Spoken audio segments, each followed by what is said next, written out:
Hi guys, welcome to Storm Track Off-Road.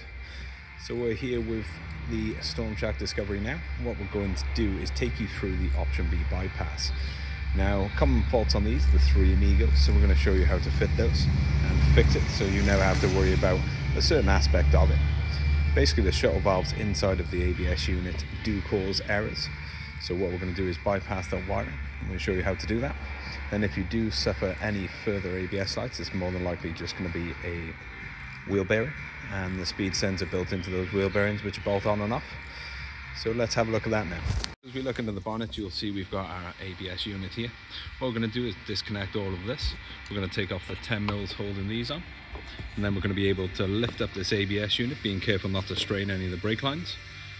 And underneath then, I'll show you the modulator when that is free. So once you've got your ABS up in the air, all we've done is move our power steering to the side. We've lifted the modulator up and use a technical adjustment tool to hold it up in the air, also known as a block of wood. Underneath you'll see I'm just starting to undo these 4mm Allen keys. See this plastic housing? Underneath that plastic housing is where our shuttle valves will be.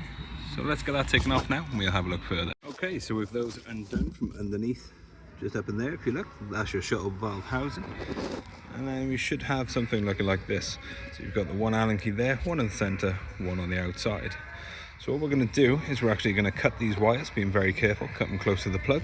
We can put this plug back in if we want, but we're not going to. And what we're going to do is from here we're going to run one into a particular wire going to the ABS pump, which I'll show you as soon as we've rigged that up. And then we're going to run one from this side down to our earth. What we're going to do to accommodate the new wiring is we're going to drill a hole just inside this little piece here, almost like it was made for it. And then we can run our wiring straight through. I'll show you that as we move along. Okay guys, so with your ABS now bolted back into place, slide in the back first, it's going to make your life a bit easier, and then you can slide the front and get that done up. So the next stage we've got our two wires, and what we're going to do is we're going to take our plug here, and the wire we're looking to splice into and take is this green striped yellow wire. So it's a solid yellow wire with a green stripe. What we're going to do is we're going to cut that, and then we're going to join on one of our cables, and then we're going to take the other one and run that to an earth. So bear with me, I'll show you shortly. Let's get that box. Okay, so there is our wire spliced on. I like to use these connectors, so basically what you do is you join the wires together, and then all you do is slide this heat shrink. It's got a built-in solder with a low soldering point, and then essentially you just heat it up with a lighter. It all melts on there, makes a delicious connection. As you can see, the solder melts and makes a beautiful blob, joins up that connector beautifully.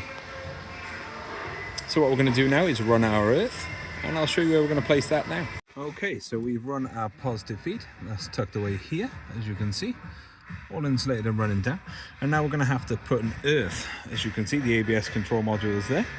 You'll see here I've prepared a spade connector, string tubed onto the cabling, and then what we're going to do is actually put the earth. If you see down here, you've got your horn, and in here you've got your horn mount that goes directly to the body. Now that is the best earth I've found. I've done a few of these in the past. I know a few people run them to the wings. However, I find with the wings they do corrode, and the earth sometimes can be a bit flaky. So what I like to do is run the earth all the way back here. It doesn't tend to be a high corrosion area, and it gives us the best earth possible.